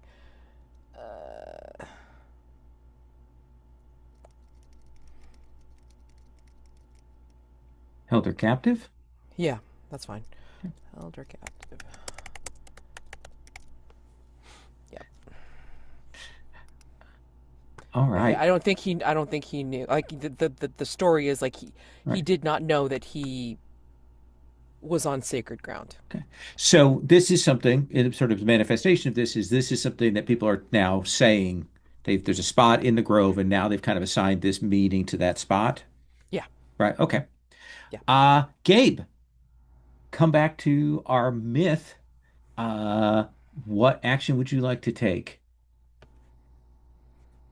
Thinking. I have kind of a concept, but let's see.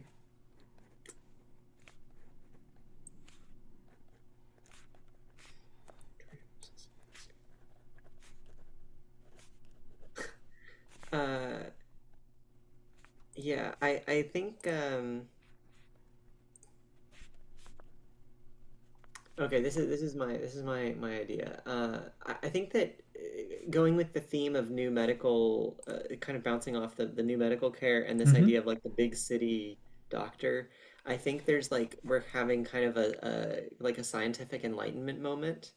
And so we have, these scholars are saying like, well, of course there's no sky realm, you know what I mean? Like the world, we know the world to be round, so but they think that there must be some continent where clouds originate from. And so, they're hypothesizing this like cloud continent. And so they're hypothesizing that there must be an actual physical place that the captain's daughter went to. So I'm going to change that aspect of Okay. the myth. So not to the sky realm, but to um, I'll call it something uh, uh,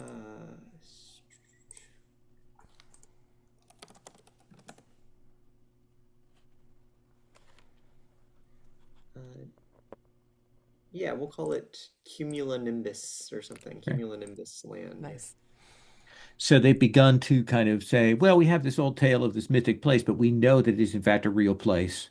And we Yeah, yeah. suspect that it is this thing, and that there's, we see the real antecedents of this. Okay. Uh, Atlantis is real. and what is the social or emotional manifestation of that? Oh, that's a good question. Social and Is it a emotional. greater scientific faith? Is it something else? Yeah, I think I think there's social. Yeah, I think there's an increased interest in like naturalism and meteorology among Okay. the people of the town. That feels like Uh, a good thing to put under emotional there. okay, yeah, an increased interest in naturalism and meteorology. Excellent. Uh, Dominic, Hmm. it is your turn. Yep. So um, I noticed that I put my story beat in the wrong place, but I don't suppose I can just replace it. So I'll just overwrite it. Sure. Um, and over time, the with the new approach to medical care, the issue of the sick children became less pressing, and so this alternative myth about the pirate queen who became pregnant, birthed the eternal child that's still in there somewhere, but much more important to the people who um, propagate that myth is that the pirate captain,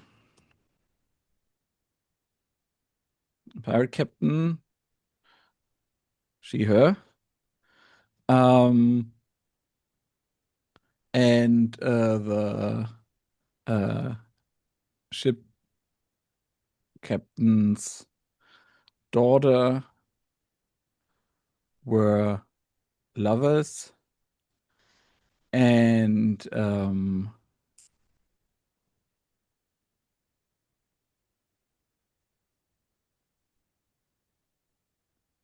yeah, were lovers. Full stop. Okay. Um, so there is not that antagonism that the majority society says there was, I like and that. the social manifestation of that is that there is a um,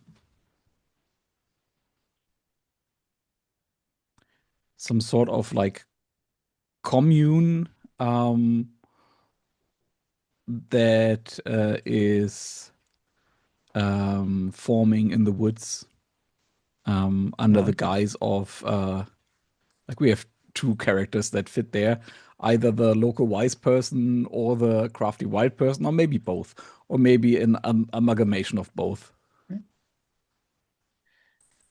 And I will just change the story beat from last time. Mm-hmm. and say, or evolve it, they form a alternative society, quotation marks, in the woods. I like it. And Mads, we come back to you. What we're going to have you make one more change to the story as it stands now. Okay. Oh boy. Hmm.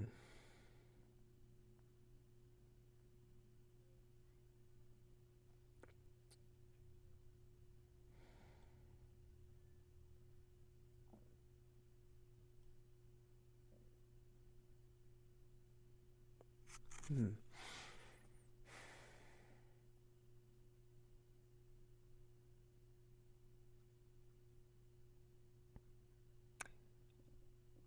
I wonder if. Oh man. Because I like the mythic idea that, you know, people were turned into things because that is very mythic. Mm-hmm. Hmm. But I also like the idea because of the advancements and technological, you know, upgrades and interest in more science. I wonder if people would think that there's um, more of the possibility that the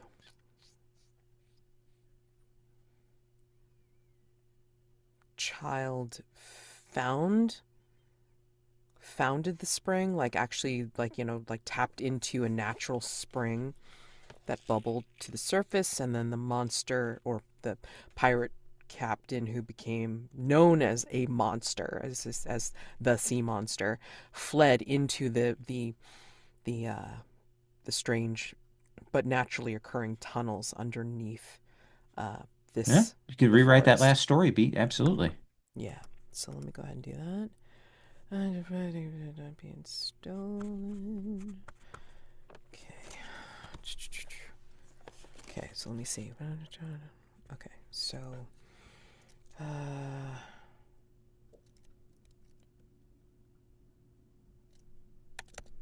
pirate captain known as the sea monster.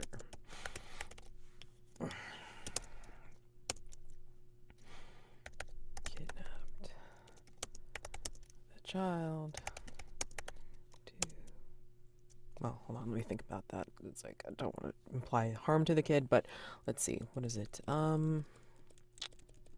Wanted to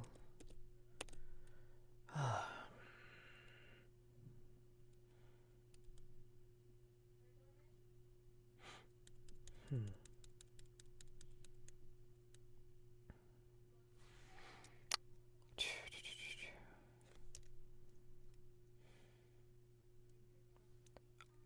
I'm not gonna like state exactly what they tried to do, but Mm-hmm. basically tried to thwart their happiness yet again. Their family happiness yet again, but the child discovered the healing properties of the natural spring and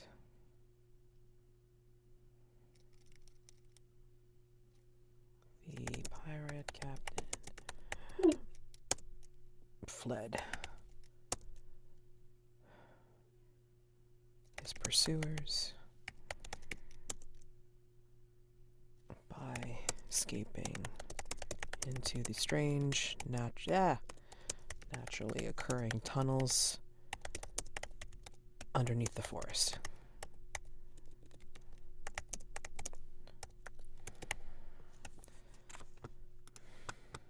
Okay. And then how that comes out. Okay, so wait, you did emotional He did or social for social? the last one. Social. Social. Okay, Emotional was already gone. got it.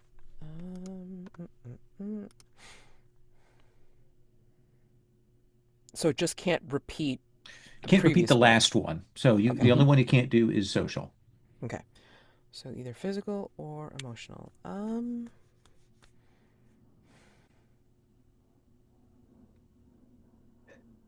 Is it, hold on. Is it emotional if somebody decided to what's the word? Write a bardic song about it? Or is that more physical? What? It can be, yeah, it can be a physical manifestation. It is literally creating a concrete thing.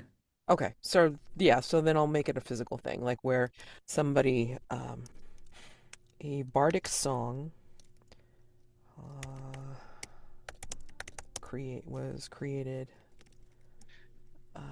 Becomes a town T earworm. yeah, Mhm. telling this myth, telling this story.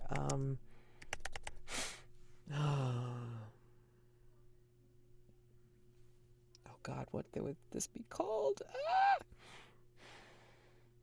Romance, romance, and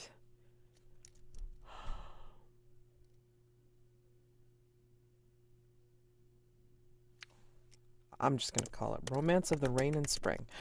Okay.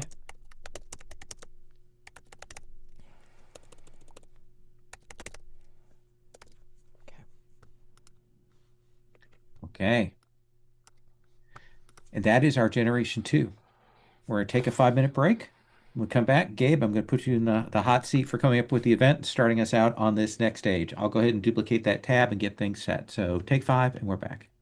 Okay. Hmm. So, Gabe, for this third generation of this myth, what is the event that is impacting this generation that has occurred? Okay, I imagine that there is some kind of volcanic isle, kind of a bit away from the coast, and the key event is the volcano erupts, and Okay. so you have all of this like ash everywhere, and probably some of the fish in the ocean are dying and stuff. So the sea has become inhospitable to some extent. Okay. So, volcanic eruption on nearby isle uh, causes ash and destruction at sea. Okay. So this happens. What is the story beat that's getting modified here, erased, added to, splintered? What do you want? Hmm.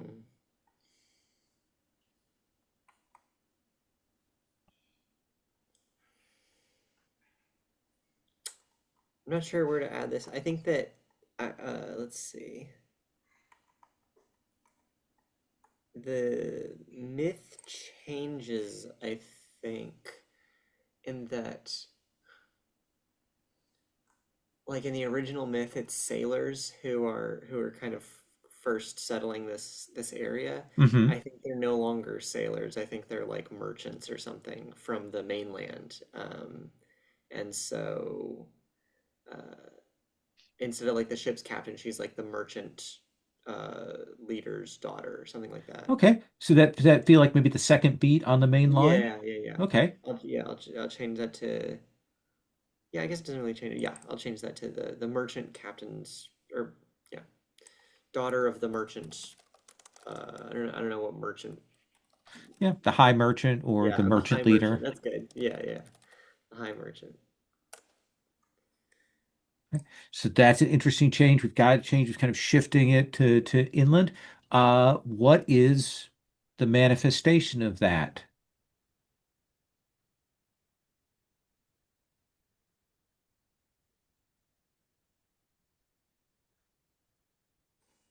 Let's see.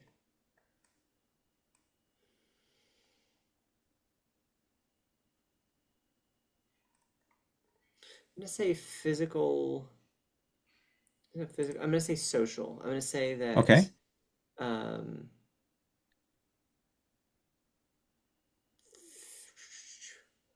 uh, like people I think there's the beginnings of kind of a social divide between people who are kind of make their living on the sea and people Oh, who kind of are, doing the logging or whatever, yeah, I like that.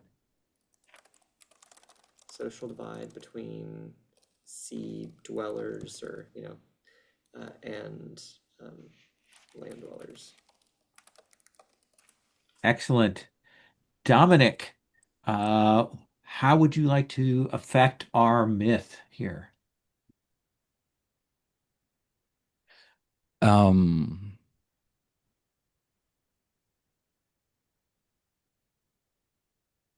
so we have this volcanic eruption on a nearby isle, and Hmm. I imagine that the skies darken for weeks, maybe months, and more importantly, there is a huge tidal wave that causes widespread destruction.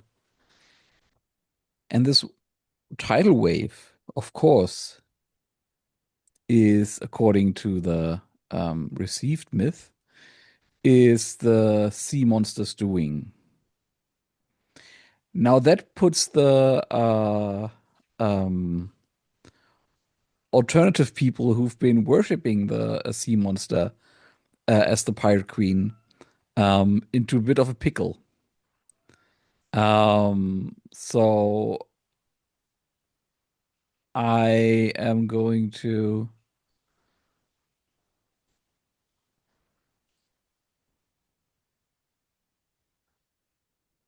um, say um, there was a there was uh anyway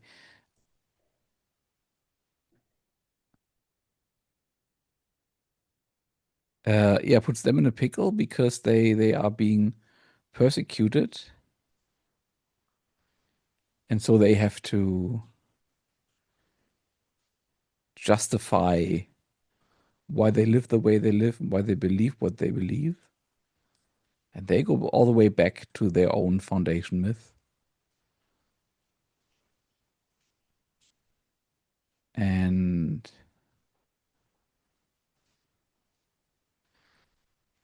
they say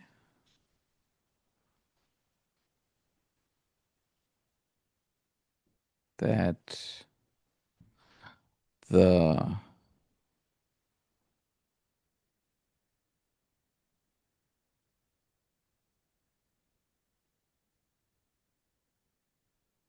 pirate captain or the sea monster actually did not kidnap the ship maiden to prevent further romance from happening. And the Forest Lord did not actually help to rescue her, but it was precisely the other way around. That the Forest Lord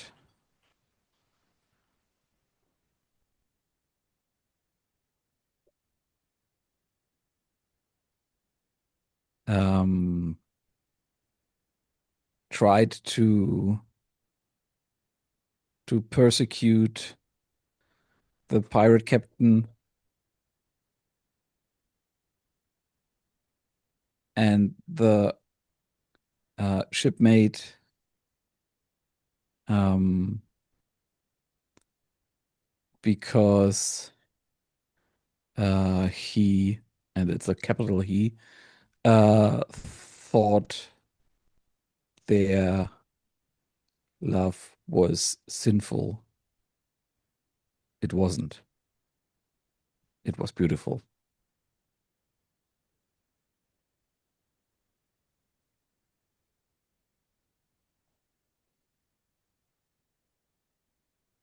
And that is their kind of counter narrative to what they see in the real world happening. What was the last one we had? Was it social? I hope it wasn't social. No, it was physical, right? It was the Bardic song. The So last one we had No, was it was that social. social one. Then I'll go with emotional, and the emotional manifestation is that uh, the society closes ranks. They become very conservative and narrow. So general move to people having those conservative values. There's Okay. less room for alternative lifestyles. Mads.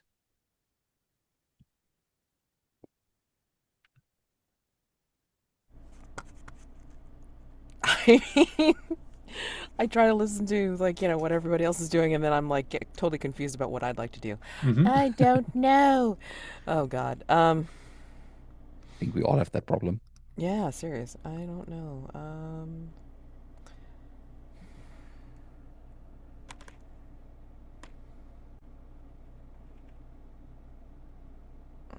mm, mm, mm, mm.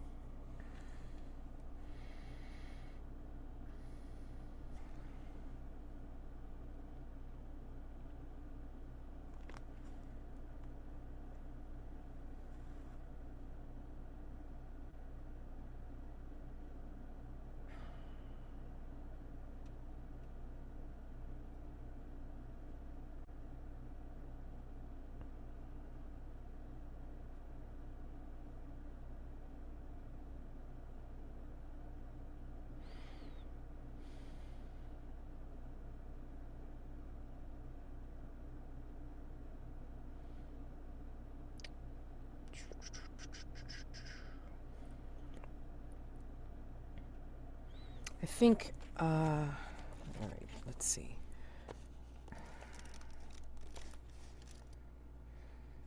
I'm gonna perpetuate that middle one. Let's follow that one for a little bit. So back to that particular story beat. So instead of the pirate captain, well, I mean this is the branch off one. They believe that the pirate captain kidnaps the shipmate to prevent that romance between her and the forest lord, who will rescue her. I think it's more of a pirate captain. Pirate captain hides her away to hides shipmate away. Hold on. Shipmate away to prevent malevolent influence of Forest Lord from corrupting her.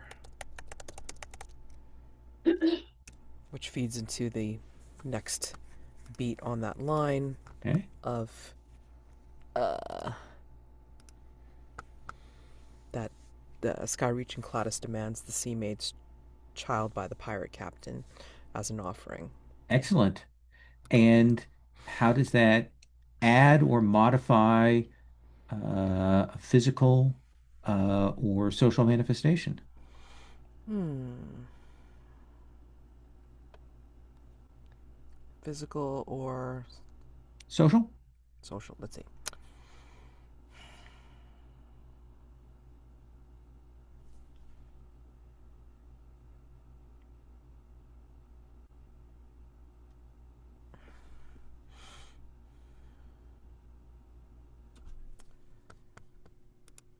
Um,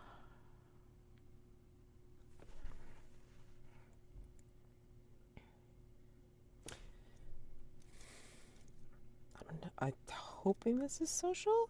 Okay. Rumor. Oh, I can smell this. Rumor in the tunnels of a secret nook called the Hideaway. Ooh, interesting. hideaway where the pirate captain supposedly hid his lady love, the shipmaid, away from the malevolent forest lord. So we get a kind of lover's lane kind of setup there. Yeah, Okay. yeah. I So like there's that. an alternate kind of uh, history myth part there, Excellent. depending on whatever part of the myth you believe. Uh, Gabe. Yeah, okay, so I'm going to propagate Okay. this and add another story beat um, for at the very, very end. Uh, should I try to Yeah, copy here, it? I'll do this. Here we go. The main line. Yeah. Okay. So we make that. There you go. All right. So this is kind of in the past and kind of in the future. So uh, the pirate captain slash sea monster uh, uh, survived within the bowels of the earth and was transformed and became this dragon-esque figure, the great worm, um, who will one day return spewing fire. Oh, nice. Oh, It's nice. like a volcanic kind of motif. Um, and yeah, and then I want to think of a physical manifestation. Um, this is kind of sad. I'm gonna say the sacred grove burns down, Ooh, I love it. Oh, and maybe that has something that maybe that's caused by the volcanic eruption, or maybe it's something else. Someone does it, but I don't know. Excellent. I'm going to do the event for this last generation, and then Great. everybody's going to get one thing to add more to the timeline for this fourth generation of the myth. Okay. I'm going to duplicate this sheet. I'm going to hide this. Re rename. I think we are a generation four. We are another significant mythic period down the line, and I think that uh,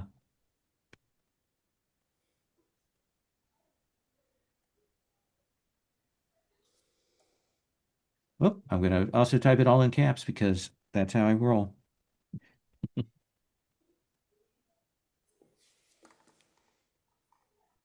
Don't yell at us, Lowell. I know. Uh, the gentles kind of yell.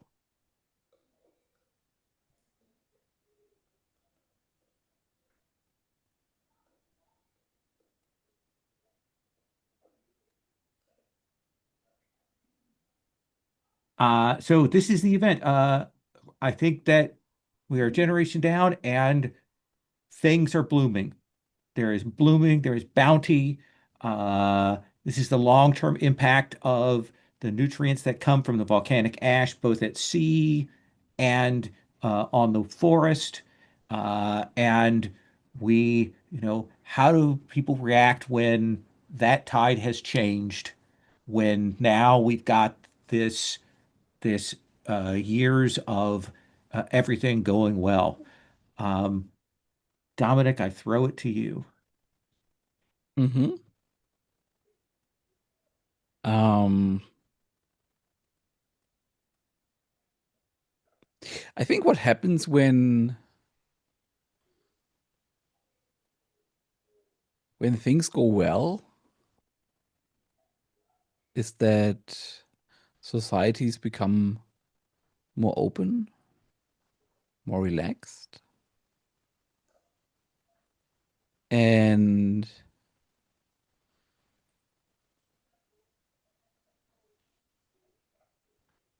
I think my little queer community, they latch onto the final story beat with the pirate captain surviving in the bowels of Earth and becoming the great worm, who will one day return spewing fire. And they changed that. Um,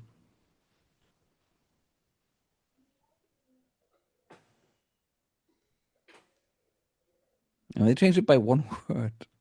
Okay. Um, will one day return spewing fire fiercely. Interesting. Um, they take that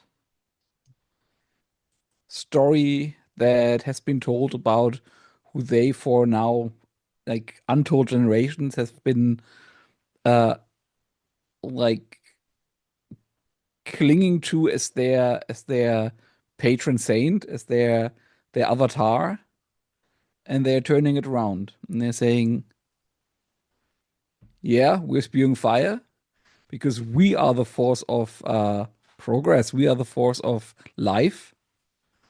Um, we are also just the snazziest dressers. Okay. Um, what was the last one we had? It was social, right? You can Yeah, do with anyone. a Once we get to a new generation, you can choose whatever you want. okay.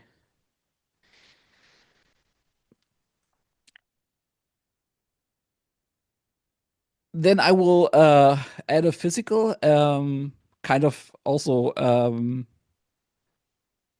playing off the pirate captain's nook. Um, the tunnels become the spot to be. Nice. That's where the youth is. I love That's where it. the counterculture is. Mads, what do you want to add to our story, our myth here? Modify, change, erase.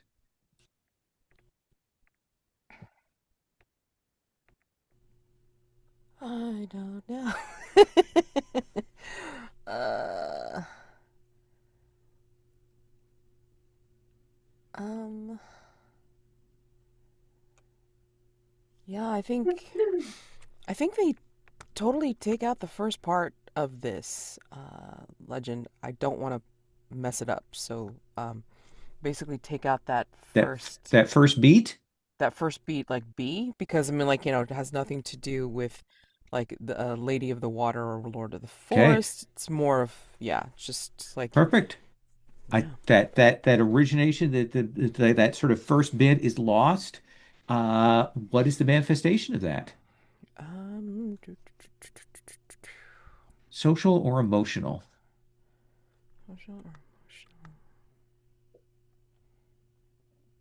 hmm, that's a very good question. That's like, um, social.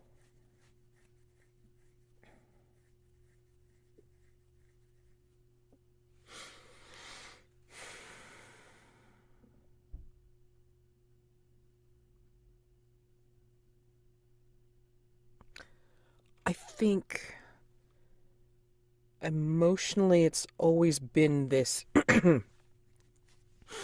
this latching on to this uh, romantic triangle Hmm. between a human, an entity, and another human that becomes more than human. Hmm. Yeah. So some kind of weird cycle. Um, but yeah, I mean, like, there's I don't know how you like talk about that socially. Um, I mean, emotionally, it kind of just captures the imagination. I mean, like, where there's, I guess, just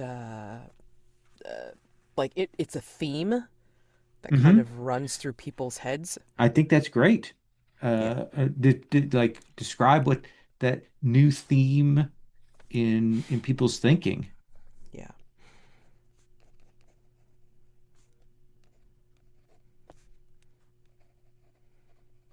Theme of human with entity and entangled with another human who becomes something else.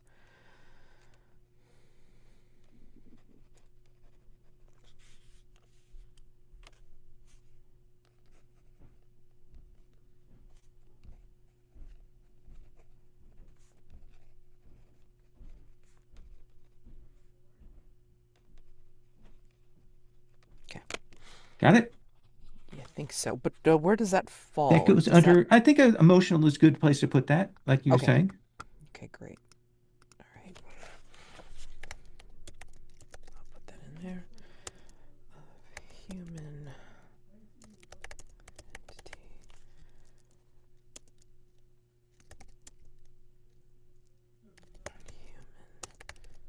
becomes something else.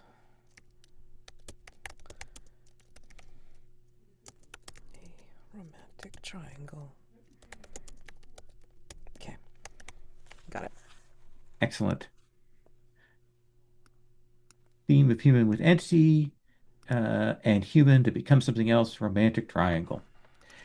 Gabe, you have the last word in the myth and in the manifestations. What do you want to add here for this period?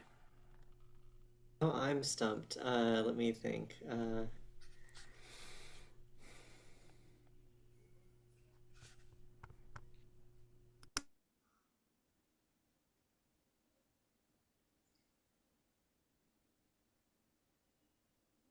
Hmm.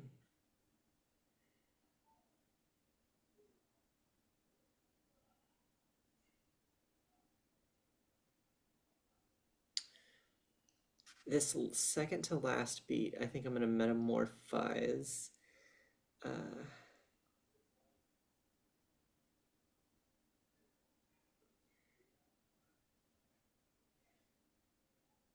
hmm. Uh, yeah. Okay. Okay.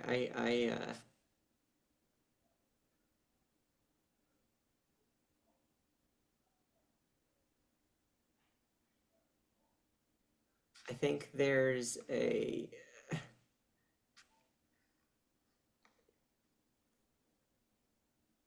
I think that there's a new version of the myth becomes popular where recognizing the historical debate over the parentage of the child, the myth begins to reflect that.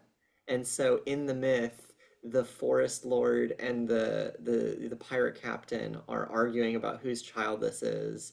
And so uh the sea or the sea maid or the merchant captain's daughter um like makes them basically gets them to make a peace, and so they decide to like leave the village in harmony for whoever's child it is. So the I think that's great. and then the spring will be the reflection of that. So the forest lord and pirate captain make a peace because of uncertain parentage of the maid's child, Interesting. I really like that. and create the spring.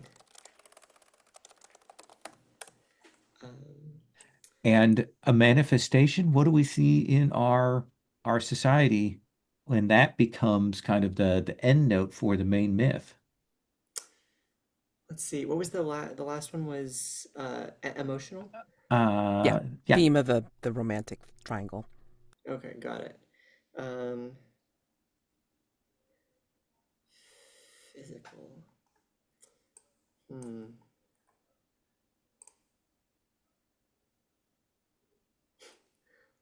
Let's see. So it's this idea of union between the forest and the sea.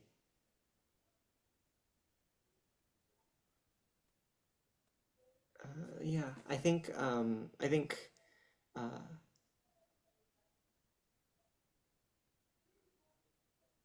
family there becomes a tradition of like different of like families kind of marrying into each other, Okay. where like families that are traditionally associated with the sea and traditionally associated with the forest start um, kind of mixing. So maybe you're eliminating that social divide Oh between the yeah, sea dwellers and land dwellers? yeah. Okay. I'll say social mixing between sea dwellers and land dwellers. Nice. Sweet. And that's the myth. That's the story. That's how this plays out. This plays with up to four players. And they do have some rules in the book again for zooming down to play out scenes at the cultural level. They also talk about ways to like build this into other games, like building it into Microscope or things like that. So I think this is has a lot of resources. Uh, I would like to do just a quick stars, thoughts, things you want to say here before we wrap up. Dominic, can I start with you? Sure. I at the end there, I was this moment where I really stumbled was I caught myself playing Microscope, Hmm. um, and like changing the like the story and thinking about what it does to society rather than to the myth. Um, but I really like it, and I particularly like the idea of um these. Oh, it's too late for Yeah. second language. For these like alternative myths and stories being told and how they Hmm. are in discussion with one another. Um, and there was something that I kind of really liked today, how we um like played quite parallel,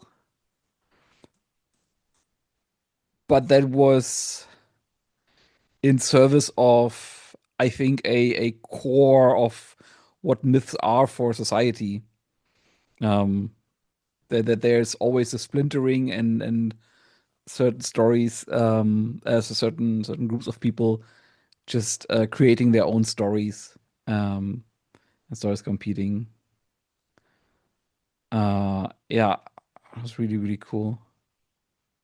I haven't tried it with any of the starters because they give like 10 starter myths with different settings in the book. Hmm. And I'd be very curious to see what that plays like, where you come in kind of cold without having done as much building and kind of come in and what that does to the playground. Mads. Yeah. I'm was always fascinated by myths, and I find it interesting to see like how we've mapped from generation to generation, and like just how it kept on building or changing and adjusting and just as the game says, morphing.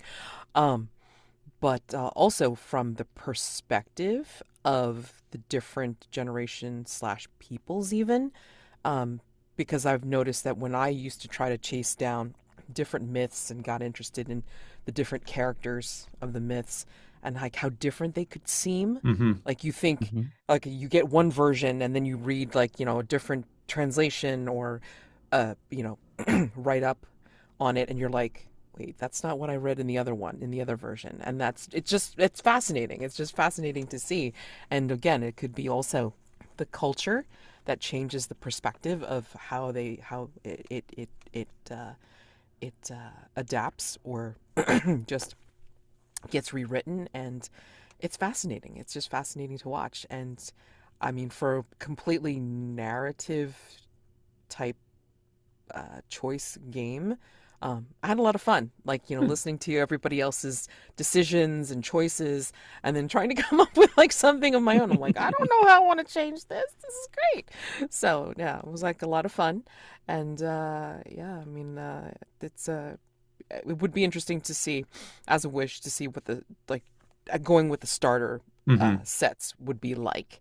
But I think we did a fabulous job just creating something from scratch. It was really good. Yeah. So Excellent. had fun. And Gabe. Yeah, stars to everyone for their contributions. I had a lot of fun with this. I thought the game was cool. I've played Microscope before, and this is definitely similar to that, but it was cool to see how its own thing and the little operations you do on the myths. I liked how ours like there is that original theme of like sea and land, and then it would like gets distorted, like or it gets more and more complicated over the years, and then wrap around back to sea and land kind of coming together. I liked, yeah, both Dominic and Mads you both had great ideas that I was fun to bounce off of. And yeah, it was gave me a lot of inspiration to work on my own things. And Lowell for the last event being like after the very grim third generation, having the last event be like Mm. everything's actually better now that there's, volcanic ash in the soil. Yes. Um, it was really fun. Yeah. So yeah, wish, I don't know, just to see different ways that this could have been. I mean, like, I wasn't super for the first version of this. I wouldn't really have wanted to do like a sci-fi Mm-hmm. society or No. something, but that would be cool to do like on a second or third run, Yeah. Mm. I will say one of the reasons I did that at the end is I've played a lot of Microscope and all the Microscope variants, things like that. And there is one thing that players lean dark. Like inevitably they lean dark when they put stuff in there. And when we play Microscope to like build a setting, there's this part about two-thirds of the way through that people are like, oh shit, we have to put our characters in this world. Let's start putting some good stuff in there. So so as a GM when I do that, I always try to add in, if I have an opportunity to put a little bit in, push the sunlight in a little bit. Thank you all so much for playing with me today. I really appreciate that. I hope you have a great yes, Dominic. You had something you want to I say? just thought of one very specific star, and that is for Gabe for erasing the first beat. Yeah. Because it's painful and hard to do that because you think you're destroying somebody else's work, but that is one of the points of the game, and that was a strong move, and it was a good strong move. I think that was Mads that erased the first beat. Oh, you did? Yeah, Oh, then let's reshift the star to Yeah. that's Mets. fine. That's all right. It was really interesting. Yeah, it was that's something I hadn't seen before, so I really, really like that. Thank you all so much. Have a Thank great rest you. of your shared hearth and have a great rest of your Yes. weekend. And I will talk with everybody later. All right. Thank Bye. you. Oh, let me Bye. make sure before I go. If I do end up posting this, are people good with me Yes. posting it? Yeah, of course. Absolutely. Okay, Please great. do. Thanks so much. Mhm. Bye. Bye. Bye.